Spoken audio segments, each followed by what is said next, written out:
everyone, it's Cathy Zielske. Welcome back to my YouTube channel. Today I have a very fun card to share with you, and it's not just fun, it actually marks a very exciting time for me as a card maker because I have tackled something to emulate one of my masters, and that master would be the one and only Laura Bassen. Deep breath. Okay, here we go. So there's a story.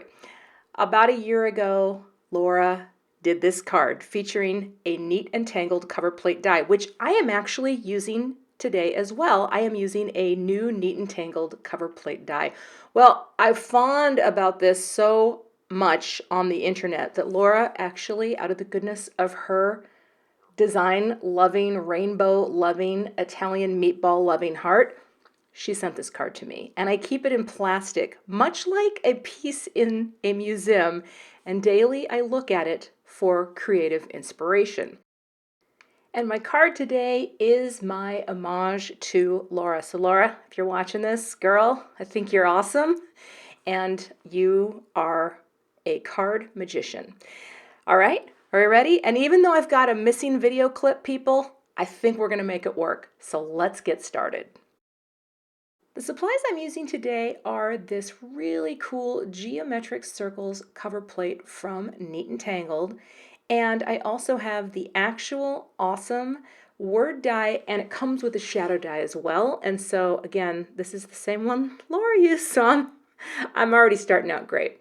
I've got a few distress oxides here. I've got picked raspberry, carved pumpkin, squeezed lemonade, twisted citron, peacock feathers, and wilted violet. That's creating my rainbow. I'm going to be using some Tim Holtz watercolor cardstock and my Ranger craft mat, plus a few extra little tools here and there. I've got a big fat paintbrush. I'm going to use some Gina K Connect glue and some tools to help the project move along.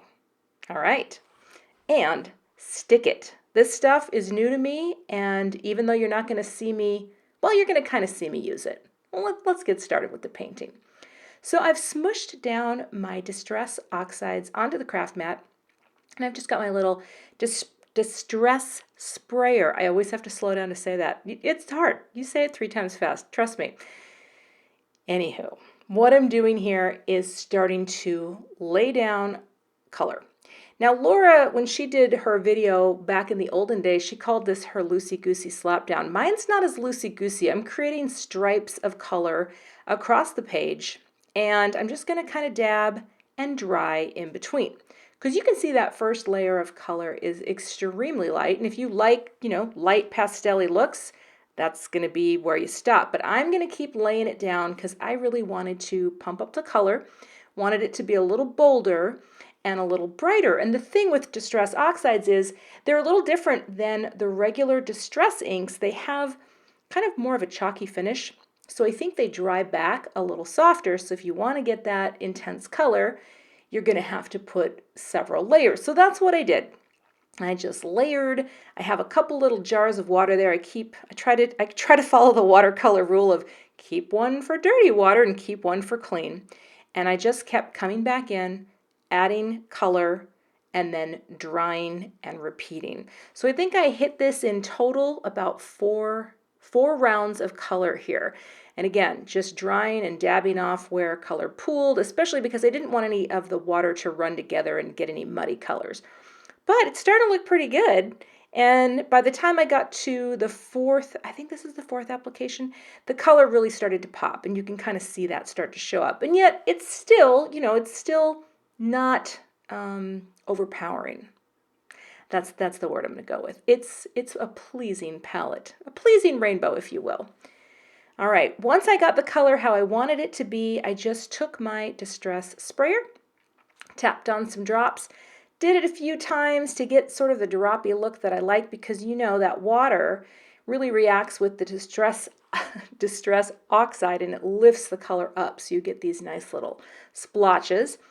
And once this was done, I put this under a heavy book and set it aside because it needed to dry and flatten out.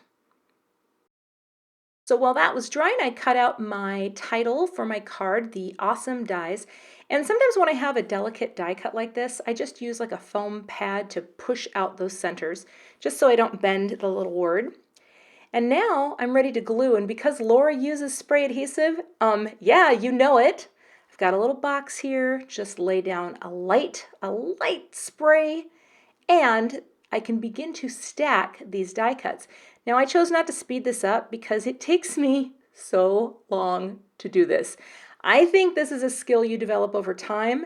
I'm telling you, man, Laura can like whip these down and you're like, she's a master. She's a master of layering die cuts. So once I got one down in place, it was time to celebrate. I'm not going to wait. I'm not going to make you watch the rest. All right. Once my panel was dry, I flipped it over and I am using this Stick It adhesive.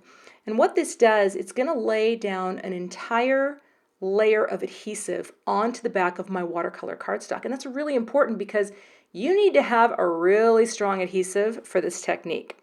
So I cut some fun foam to the same size and then adhered that to the back of my watercolor piece. Now here's the part you didn't see because the clips are gone. I had to use a metal shim and run it through my die cut machine twice to make it cut. That made a perfect cut and it was fantastic and I was so excited I couldn't breathe. Then I flipped the piece over, covered it with some press and seal, just like Laura did, and I used Neenah Connect glue on each of the little areas in that cover plate, pressed this down onto a piece of cardstock, and put a book on top of it and walked away for an hour. Now let's resume the clip action, shall we? So here you can see the panel with the press and seal to hold all the bits in place. And also the white balance is fluctuating because I did decide to use a different app on my iPhone to film because of losing the clips. Ah, the drama. But that looks really good to my eye, and it had been drying at this point for an hour. So it was time for the reveal to see, did it work, did it not work? And I'm going to tell you guys, I had done another version of this that did not work so well because I only ran it through my die cut machine once. But look at this. 2 passes through my die machine with the Neenah Connect glue, and I only had to pop out a few of these little areas, and I just used my little jewel picker so I didn't mar up the piece. And I just can't believe how well this turned out. Super excited about this. I went ahead and cut the shadow layer die for my title, and I just used some key lime green cardstock from Neenah Designs, put some foam squares on the back to pop it up a little, and then just place that right down in the center of the card. And I was going to leave it, but then I thought, you know, it's cute, but what would Laura do? WWLD? Laura would bling it out. So I used just a few clear drops here from Pretty Pink Posh with a little glossy accents to hold them down. Slowly worked my way down the card, and this card, people, is finished. And that not only is awesome, but it just makes me so happy because I have the master's card, which will never come out of the plastic, and now I have my own card as well. Thanks so much for watching my video today. I do apologize for the missing clips, but if you want to see the complete technique done as it was meant to be done, I will link to Laura's video below and you can enjoy the magic that is Laura Bassen. I'd love to have you back again, so hit the subscribe button and I'll see you here again for another card video soon.